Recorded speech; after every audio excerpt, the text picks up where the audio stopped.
Why Iran was giving warnings to US to not intervene in Israel and Gaza war. Why US blamed Iran and Houthis for the attacks happened on two Indian ships on December 23rd and December 24th. Who was actually responsible behind this attack? Was it really Iran and Houthis who attempted it or any other group? In this video, we will talk about recent Red Sea conflict in December 2023 that is just add-on to Israel-Gaza war. What is this Red Sea and why is it so important for the whole world? Well, as per the International Chamber of Shipping Trade Group, more than 10% of global trade passes through this sea. It is located between Asia and South Africa. It is a major trade route that links Europe and North America with Asia through the Suez Canal. Why Houthis are attacking this sea? It all started with October 7, 2023 Israel-Hamas war. First on this day, Hamas attacked Israel, then Israel started attacking Gaza in retaliation. Till now, first month of 2024, Israel is still determined to completely destroy Hamas and still attacking Gaza. And Houthis is a rebel group in Yemen that is backed by Iran. Houthis and Iran want Israel to stop the war in Gaza. In retaliation, Houthis entered this war in the end of October. Houthis launched drone and ballistic missiles towards Israel, also gave them warning to stop war in Gaza. If they do not cease war in Gaza, then Israel could see more drone strikes. Israel managed to down some Houthi missiles by using Arrow aerial defense system to intercept missiles. However, IDF Israel Defense Forces kept its focus on Gaza Strip despite all the distractions by Houthis. After a few weeks, on November 19, 2023, Houthis hijacked one Israeli cargo ship, Galaxy Leader, in the Red Sea. They seized it and brought it to Yemeni coast. This ship was operated by Japanese company and owned by Israel. Later, Israel confirmed that hijacked ship was going to India. After this attack, Houthis issued a warning that any ship related to Israel will be targeted. This latest attack and warning was appreciated by Hamas. Then comes the third week of December. This time Houthis attacked the Marsak ship on December 14th. Marsak vessel going to Saudi Arabia through Red Sea was targeted. On the very next day, Marsak confirmed that they will pause all the operations in the Red Sea. On December 19th, Israel Prime Minister called Indian Prime Minister to discuss the Israel-Hamas war and trade threats in the Red Sea. After a few days, on December 23rd, first Indian ship got attacked since this conflict started. This was MV Chem Pluto that left Saudi Arabia and it was heading to India through Arabian Sea, not Red Sea. On the very next day, one more Indian ship, MV Sai Baba, was targeted in the Red Sea. After these two attacks, US blamed Iran, but Iran refused to take responsibility for these attacks because in actual there was another group behind these two attacks. That was Somali group. In 2019, Somali group had stopped attacking ships in Arabian Sea because of high securities.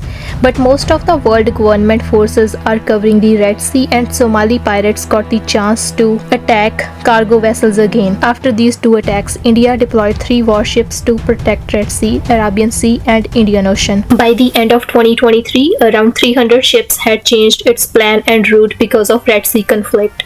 And again, Houthis warned US to stop equipping Red Sea with American army, otherwise they will start hitting American ships. On December 30th, first time in this conflict, 10 Houthi fighters were killed in US strikes. US Navy managed to sink 3 Houthi boats. How this warfare going to impact the global economy? Well, whole world is already facing high inflation issue due to COVID pandemic and Ukraine-Russia war. Now this conflict is going to cause even more inflation. Retailers and wholesalers have two options. Firstly, to get these shipments through longer route, either get it through Red Sea and pay high insurance cost. Second option is to wait for this conflict to end and use the inventory that is already in stock in warehouse. The first option is going to be really costly. Using longer path would take extra time, extra fuel and extra staff. In case shipping lines decide to use Red Sea, they would have to cover raised insurance costs. Why do shipping companies have to take insurance policy? When ships are sailing in the sea, there is always a risk of uncertainty due to bad weather or cargo gets missing, damage to shipment during loading and unloading of containers. collision between two vessels sinking. The insurance cost was up to 0.2% only until ships sailing through Red Sea started getting attacked. After that, it rose to 0.7%. Take an example. If the value of cargo on one ship is $10 million, shipping companies were paying only $20,000 insurance, but now they would have to pay $70,000. Let's come to the second option here, that is companies can use the old stock and inventory, and once the war is over, start getting new inventory via Red Sea and pay regular price. But there is also one problem here. Demand of goods in the market will remain same, but supply would go down.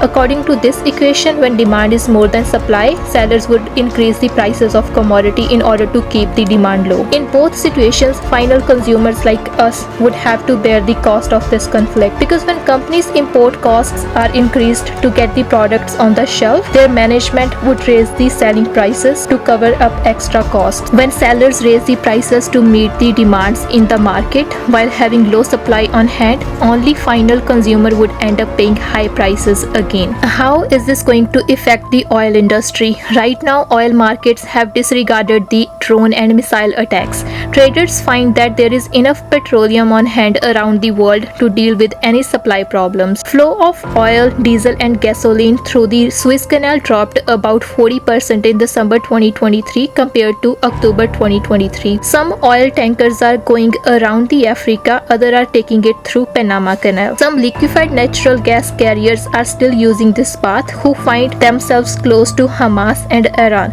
because chances are very unlikely that Houthis will attack ships not related to Israel. Exports of US petroleum products in last 2 decades have increased from 1 million barrel per day to 6 million barrels per day. So US exports of diesel fuel and other refined products can help Europe to compensate reduced flow of oil from India and Middle East.